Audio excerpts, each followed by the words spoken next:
Donc c'est le premier tuto qu'on inaugure sur un atelier bricolage. On s'est dit, ben, finalement il y a énormément de monde dans le quartier et il y a tellement d'appartements qui ont besoin d'être rénovés ou au moins rafraîchis.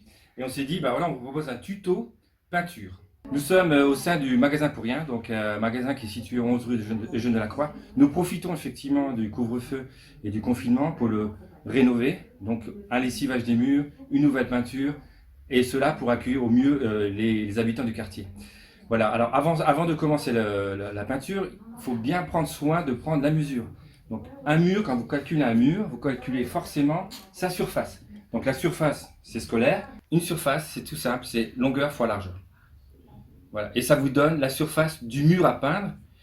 Imaginez que vous avez plusieurs murs, vous calculez à nouveau la surface de l'ensemble des murs à peindre, et l'ensemble des murs à peindre, vous déterminez la surface, et à partir de là, vous additionnez, et ça vous donne une surface globale. Voilà pour la petite leçon de mathématiques. Pour la première étape, il faut bien lessiver les murs. Alors pourquoi lessiver? Parce qu'effectivement, les murs, au fur et à mesure des années, il y a de la poussière, il y a du gras, et si vous mettez une peinture dessus, ça ne va pas être super.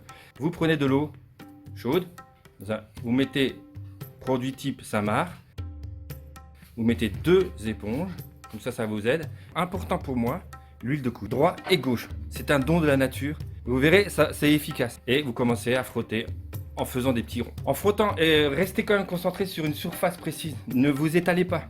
Faites petit à petit.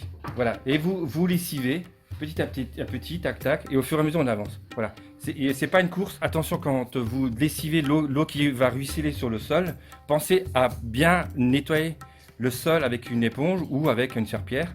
Voilà, comme ça vous glissez pas, parce que ce serait dommage qu'on se fasse du mal. Pensez, une fois que l'eau du seau est sale, changez-la simplement.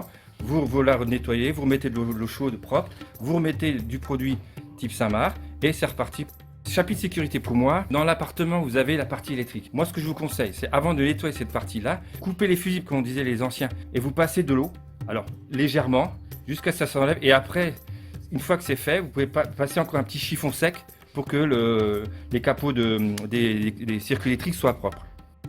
Utilisez un escabeau, alors pour ma part, en bois, parce que le bois par rapport à l'alu ça glisse. Le scotch va définir 2 surfaces de couleurs différentes. Donc, n'hésitez pas à prendre votre temps pour le scotch. Il y a des scotch spéciaux qu'on peut couper à la main. Et une fois que vous jointez bien le scotch, prenez une grande bande, vous déchirez et vous la tirez. Et c'est pas le scotch qui commence, mais c'est vous qui allez le guider avec votre doigt pour bien le jointoyer sur le mur.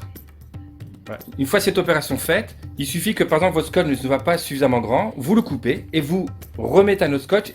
Attention de recouvrir le premier scotch que vous avez collé.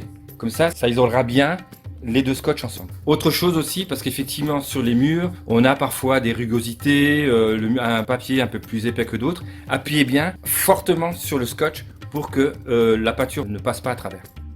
Pensez bien à prendre une peinture de qualité. Elle va se poser plus facilement, elle aura un rendu plus sympa. Il y a 3 sortes de peinture acrylique, il y a de la mat, de la satinée et du brillant. Et en même temps, n'oubliez pas de la prendre lessivable. Vous pouvez chaque année lessiver tranquillement votre peinture et elle restera toujours top. Il y a 3 types de pinceaux, donc des pinceaux ronds. C'est vraiment pour faire une précision dans le geste et aussi dans ce que vous voulez peindre.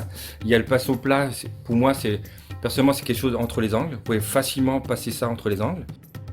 Et le rouleau, ça permet de peindre de grosses surfaces. Encore une petite astuce, ne trempez pas complètement le pinceau. Vous trempez juste l'extrémité, vous tapez sur le côté du seau et vous verrez, il n'y a pas de coulure.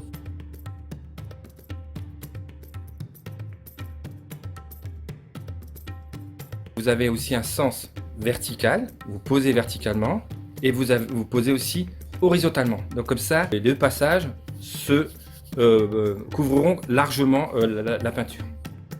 À la fin des travaux, je sais que parfois on stocke les peintures longtemps après, mais un peu d'eau dans la peinture. Comme ça, on peut la reprendre au bout de 6 mois ou au bout de 3 mois. Elle ne sèche pas aussi vite. Pensez à bien fermer le couvercle. Pensez à bien relaver vos pinceaux. Vous verrez, une fois qu'ils sont bien lavés, on les utilisera pendant des années. Voilà. Sur ce, je vous pousse quand même à retaper, à rafraîchir vos appartements. Ça va vous donner un peu plus de peps au confinement et au couvre-feu. Je sais que c'est l'hiver, mais l'hiver, il faut y passer, c'est la nature. Et au printemps, vous allez voir un sourire de... Comment dire un sourire floral, voilà, c'est le printemps. Hein. À bientôt.